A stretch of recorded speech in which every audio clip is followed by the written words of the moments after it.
بسم اللہ الرحمن الرحیم۔ اللہم صلی علی سیدنا محمد و آلہ و صحبہ وبارک وسلم۔ حضرت خالد بن ولید حصہ سوئم۔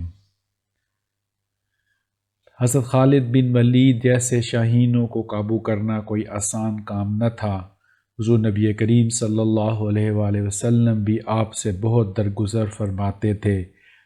اس میں کوئی شبہ نہیں کہ حضرت خالد بن ولید کو بہت جلال اور ہیبت عطا کی گئی تھی، اور آپ سے امت رسول صلی اللہ علیہ وآلہ وسلم کی ایک غیر معمولی ڈیوٹی لینا مقصود تھا۔ حضرت خالد بن ولید اس طرح کے بہت سے کام کرتے تھے جن پر لوگوں کو اعتراض ہوتا۔ حضرت ابوبکر صدیق رضی اللہ تعالی عنہ ہمیشہ لوگوں کی شکایات پر ان سے درگزر فرماتے تھے۔ بعض لوگوں نے یہ بھی کہا کہ حضرت خالد بن ولید رضی اللہ تعالی عنہ کو معزول کر دیا جائے۔ حضرت ابوبکر صدیق رضی اللہ تعالی عنہ کا جواب یہی ہوتا کہ جس تلوار کو اللہ نے دین کی سربلندی کے لیے بے نیام کیا ہے، میں اس کو واپس نیام میں نہیں ڈال سکتا۔ یہی فرق ہے ایک عام سپہ سالار اور ایک عظیم سپہ سالار میں۔ حضرت خالد بن ولید رضی اللہ تعالی عنہ ایک عظیم سپہ سالار تھے، اور اسی نسبت سے حضور نبی کریم صلی اللہ علیہ وآلہ وسلم اور حضرت ابوبکر صدیق رضی اللہ تعالی عنہ ان کا خاص لحاظ بھی کرتے۔ فتح عراق کی خوشخبری جب حضرت ابوبکر صدیق رضی اللہ تعالی عنہ تک مدینہ میں پہنچی تو آپ رضی اللہ تعالی عنہ نے مدینہ میں اعلان کروایا کہ مبارک ہو، تمہارے شیر نے ایرانی شیر کو زیر کر لیا۔ مائیں قیامت تک خالد جیسا بیٹا پیدا نہیں کر سکیں گی۔ یہ وہ وقت تھا جب حضرت ابوبکر صدیق رضی اللہ تعالی عنہ نے شام میں بھی مہم جوئی شروع کر دی تھی۔ مسلمان دستوں کو یہ حکم تھا کہ صرف جاسوسی کریں، زیادہ آگے تک نہ جائیں، اور جہاں تک ممکن ہو تصادم سے گریز کریں۔ لیکن جب حضرت خالد بن ولید رضی اللہ تعالی عنہ کے کارناموں کی خبر مسلمانوں کو پہنچی تو قدرتی طور پر شام میں مسلمان کمانڈروں میں بھی کوئی مارکہ سر انجام دینے کا ولولہ پیدا ہوا۔ نتیجہ یہ ہوا کہ مسلمانوں کے وہ دستے کہ جو شام گئے تھے رومیوں کے گھیرے میں آ گئے۔ شام اس وقت بازنطینی سلطنت کا صوبہ تھا جس کا مرکز قسطنطنیہ تھا۔ حضور نبی کریم صلی اللہ علیہ وآلہ وسلم نے قسطنطنیہ کی فتح کی بشارت دے چکے تھے۔ آپ صلی اللہ علیہ وآلہ وسلم کے مطابق جو فوج اس کو فتح کرے گی وہ جنت میں جائے گی، اور جو امیر اس کو فتح کرے گا وہ جنتی ہوگا۔ لہٰذا جس طرح مسلمانوں کو ایمان کی حد تک یقین تھا کہ وہ ایران پر قبضہ کریں گے، اسی طرح مسلمانوں کو یہ بھی یقین تھا کہ وہ بازنطینی سلطنت پر بھی قبضہ کر لیں گے۔ یہی وجہ تھی کہ حضرت ابوبکر صدیق رضی اللہ تعالی عنہ نے دونوں محاذوں پر بیک وقت لشکر روانہ کیے۔ حضرت خالد بن ولید اس وقت عراق میں تھے۔ وہ مسلمان کہ جو شام گئے تھے دشمنوں کے گھیرے میں آ گئے اور انہیں کمک کی ضرورت تھی۔ تب حضرت ابوبکر صدیق رضی اللہ تعالی عنہ نے خط کے ذریعے حضرت خالد بن ولید کو حکم دیا کہ عراق کا محاذ دوسرے صحابہ کے حوالے کریں اور شام میں محصور مجاہدین کی مدد کے لیے روانہ ہوں۔ حضرت خالد بن ولید کو جب یہ خط ملا تو انہوں نے پھر ایسا کام کیا جو جنگی حکمت عملی کے تحت ناممکنات میں سے تھا۔ کوئی جنگی حکمت عملی کا ماہر یا سپہ سالار وہ کام کرنے کا سوچ بھی نہیں سکتا تھا۔ عراق سے شام جانے کے دو باقاعدہ راستے تھے۔ ایک راستے پر رومی قلعے بنے ہوئے تھے اور وہاں سے بغیر جنگ کے گزرنا ممکن نہ تھا۔ دوسرا راستہ بہت طویل تھا اور وہاں سے شام کے مجاہدین تک پہنچنے میں بہت زیادہ وقت لگ جاتا۔ ایک تیسرا راستہ ریگستان سے ہو کر گزرتا تھا، مگر یہ راستہ کوئی بھی استعمال نہ کرتا کیونکہ یہ انتہائی خطرناک تھا۔ کوئی بھی فوج یا قافلہ اس راستے سے گزر نہ سکتا تھا کیونکہ اس راستے میں پانی کا ملنا محال تھا، گرمی میں راستہ بھولنے کا اندیشہ بھی تھا اور بھٹک جانے کی صورت میں موت یقینی تھی۔ حضرت خالد بن ولید رضی اللہ تعالیٰ عنہ نے اسی خطرناک راستے سے گزرنے کا فیصلہ کر لیا اور پھر وہ کام کیا جو عرب کی تاریخ میں اس سے قبل کبھی نہیں کیا گیا تھا۔ ایک بوڑھا عرب کہ جو کئی برس پہلے اس راستے سے گزرا تھا، اس کو فوج کا رہنما یا گائیڈ بنا کر پوری فوج لے کر اس ریگستان میں داخل ہو گئے۔ کئی روز کی شدید مسافت کے بعد، جس میں دھوپ کی شدت سے وہ بوڑھا عرب بھی نابینا ہو چکا تھا کہ جس کے باعث پوری مسلمان فوج کے تباہ ہونے کا خطرہ پیدا ہو گیا تھا، آپ رضی اللہ تعالیٰ عنہ حیرت انگیز طور پر بالآخر شام جا پہنچے۔ حضرت خالد بن ولید کو ایمان کی حد تک یقین تھا کہ یہ ریگستان ان کا راستہ نہیں روک سکے گا۔ حضرت خالد بن ولید کے پرچم پر عقاب بنا ہوا تھا۔ وہ شام میں جب داخل ہوئے تو جس وادی سے گزر کر گئے وہاں اپنا پرچم نصب کر گئے۔ آج تک اس وادی کا ثنیہ العقاب کہا جاتا ہے، یعنی عقاب والی پہاڑیاں۔ حضرت خالد بن ولید کے وصال کے کئی سو سال بعد تک بھی وہ پرچم وہاں نصب رہا۔ عباسی خلیفہ معتصم باللہ جب اس علاقے سے گزرا تو کسی نے اس کو وہ جھنڈا دکھایا جو قلعے پر لگا ہوا تھا۔ اس کو بتایا گیا کہ یہ جھنڈا وہ ہے جو حضرت خالد بن ولید نے اپنے ہاتھوں سے لگایا تھا۔ تو خلیفہ اسی جگہ پر اترا، اس جھنڈے کو بوسہ دیا اور اپنی تمام فوج کو حکم دیا کہ جو کوئی بھی اس علاقے سے گزرے اس جھنڈے کے احترام میں با ادب پیدل گزرے۔ اس کے بعد جب مسلمانوں کا زوال شروع ہوا تو وہ جھنڈا بھی اپنی جگہ سے اکھڑ گیا۔ یہ حضرت خالد بن ولید کا وہ شاندار کارنامہ تھا جو تاریخ اسلام کے اوراق میں صدیوں تک سنہرے حروف سے لکھا گیا۔ اس سے پہلے کہ ہم شام کی مہم پر بات کریں، اس ماحول اور ان واقعات پر بات کرنا بھی ضروری ہے کہ جس میں عالمی سطح پر یہ مہم اور حضرت خالد بن ولید کی فتوحات عمل پذیر ہو رہی تھیں۔ قرآن میں سورہ روم میں غلبت الروم کے حوالے سے جو آیات آئی ہیں وہ فارسی اور رومی سلطنتوں کے آپس میں تصادم کے حوالے سے ہیں۔ قرآن میں یہ درج ہے کہ رومیوں اور ایرانیوں کی جو جنگ جاری ہے اس میں رومیوں کو شکست ہو گئی ہے، لیکن کچھ ہی عرصے بعد رومی خود کو منظم کر کے دوبارہ حملہ کریں گے اور ایرانیوں کو شکست ہوگی اور مسلمان خوش ہو جائیں گے۔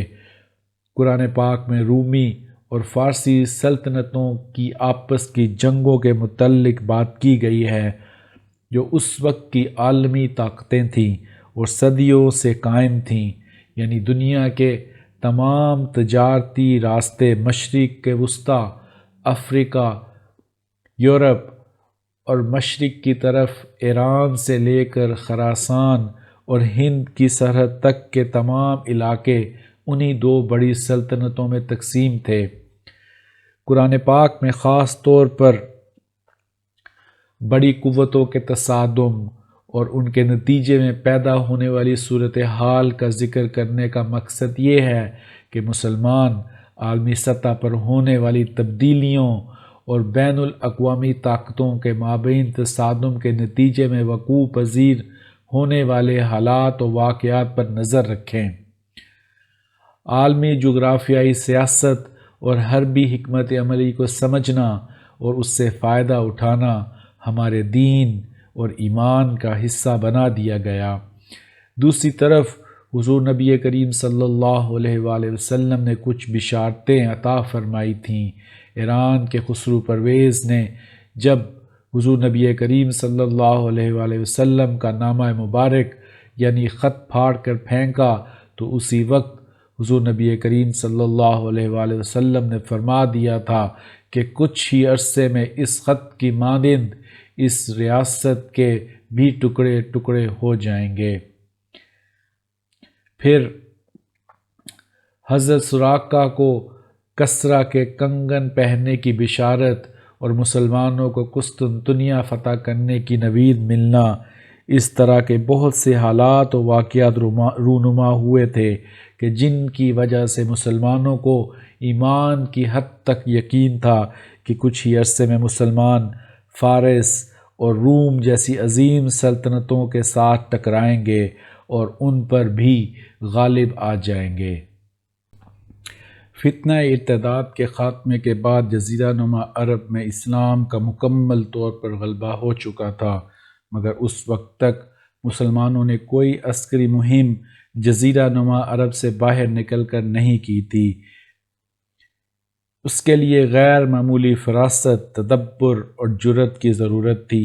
ایرانی سلطنت کے جو کئی صدیوں سے قائم و دائم تھی، اب اس کے خلاف ایک مہم روانہ کی جانی تھی۔ اس کے لیے حضرت خالد بن ولید سے بہتر انتخاب ہو ہی نہیں سکتا تھا۔ یہاں ایک بات بہت اہم ہے۔ جنگی قانون کا ایک بنیادی پہلو یہ ہے کہ جب ایک ملک دوسرے ملک پر حملہ کرتا ہے تو عسکری تناسب 5 بمقابلہ 1 یا کم از کم 3 بمقابلہ 1 ہونا چاہیے، یعنی آپ کی فوج دشمن کی فوج سے 5 گنا یا کم از کم 3 گنا زیادہ ہونی چاہیے، تاکہ اس کے دفاع کو روندنے کے بعد بھی آپ کے پاس اتنی اضافی فوج موجود ہو کہ آپ اس ملک پر قبضہ کر کے اس کا نظم و نسق چلا سکیں۔ دنیا کی تمام فوجیں آج بھی اسی حکمت عملی پر عمل کرتی ہیں۔ رومی اور فارسی سلطنتیں بھی اسی طریقہ کار پر کاربند تھیں، یہ فیصلہ کرنے کے لیے کہ میدان جنگ میں فتح یا شکست کس کا مقدر ہوگی۔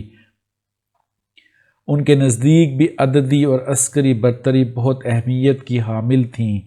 ان کے تمام جرنیل اپنی فوجی اور عسکری حکمت عملی کی بنیاد اسی بات پر رکھتے تھے کہ عددی برتری کس کے پاس ہے اور فوجی ہتھیار اور ساز و سامان کس کے پاس زیادہ ہے۔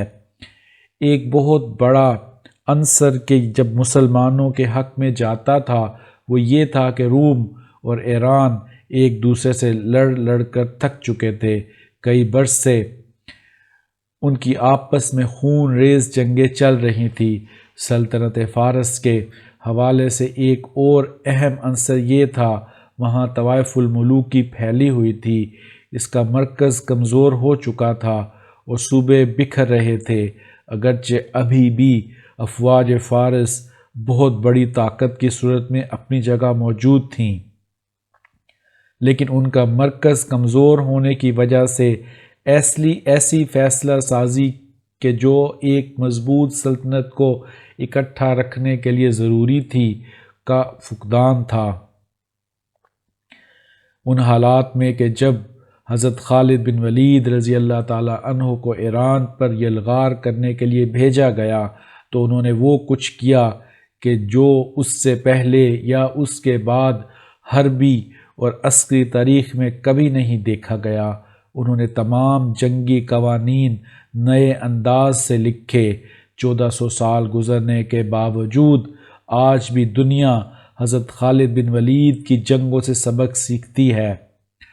اس میں کوئی شبہ نہیں کہ بعد میں آنے والی مسلمان سلطنتوں نے حضرت خالد بن ولید کی اتنی قدر نہیں کی جتنی مغربی دنیا اپنے سپہ سالاروں اور جرنیلوں کی کرتی ہے۔ حقیقت یہ ہے کہ دنیا کے بڑے بڑے جرنیل اور سپہ سالار مثلا سکندر اعظم،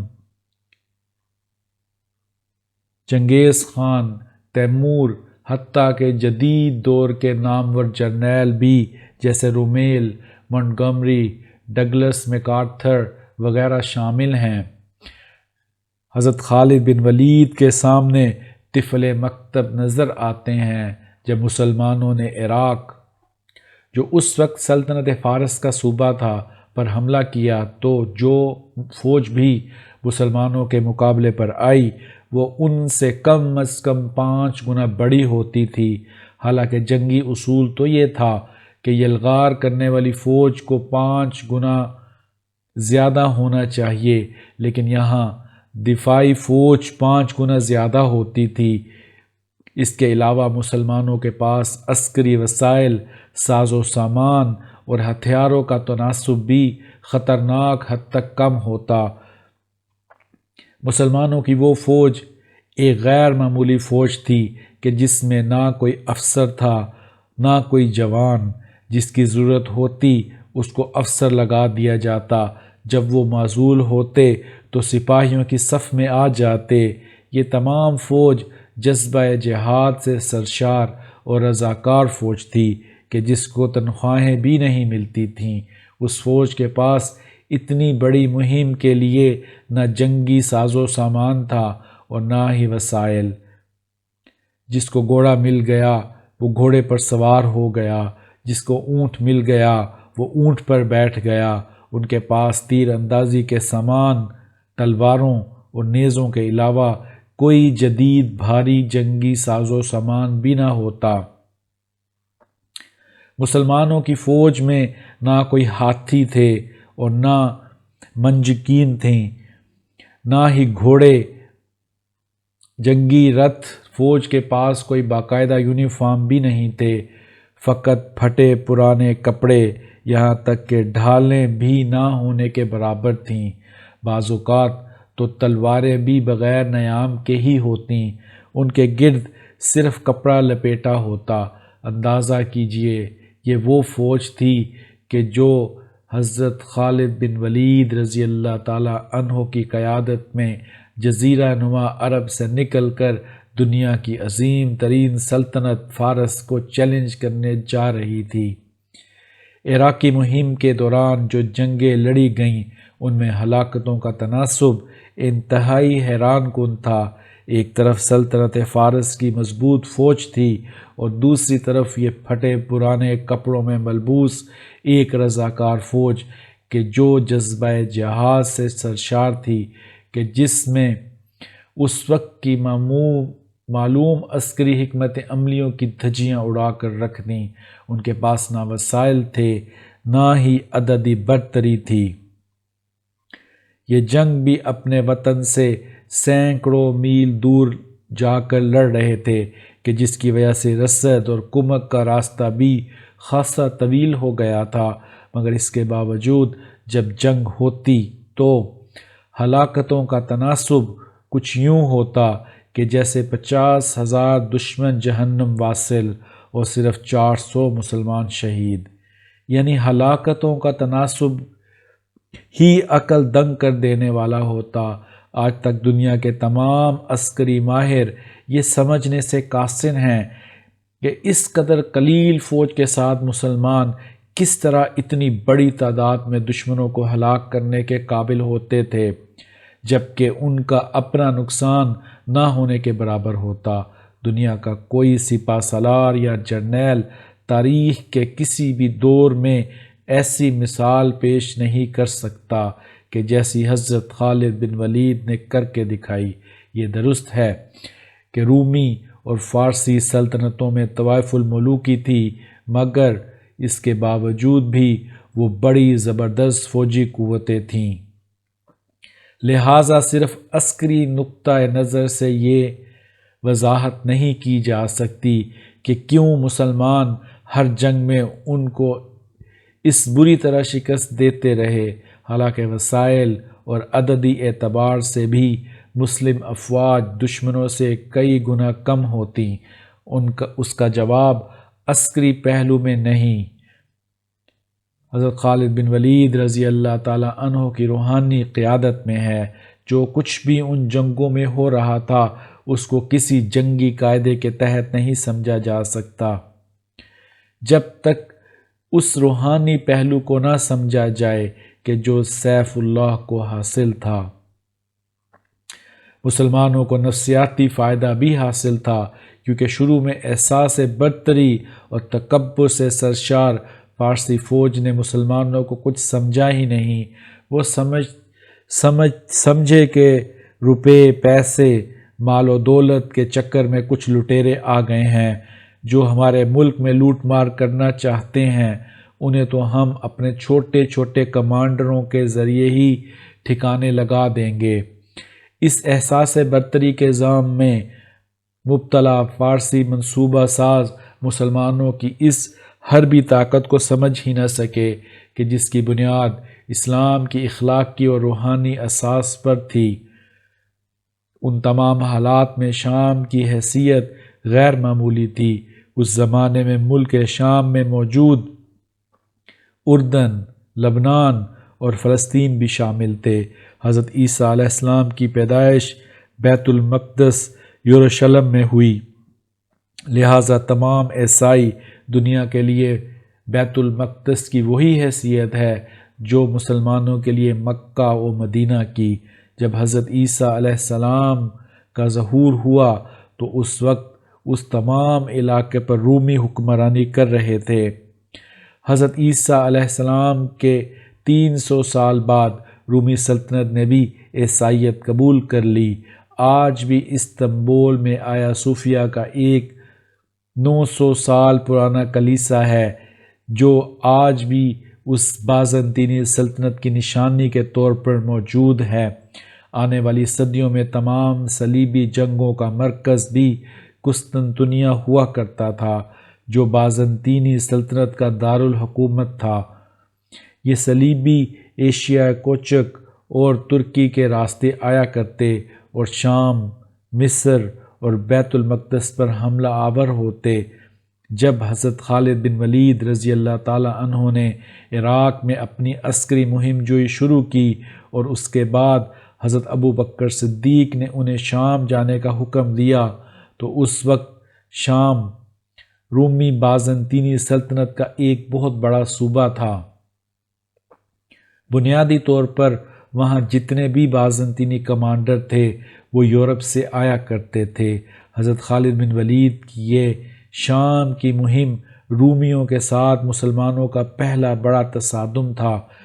اس تصادم میں شام میں موجود وہ تمام رومی فوجی شریک تھے کہ جس کی قیادت قسطنطنیہ کا حکمران ہرقل یعنی ہرکلیس خود کر رہا تھا۔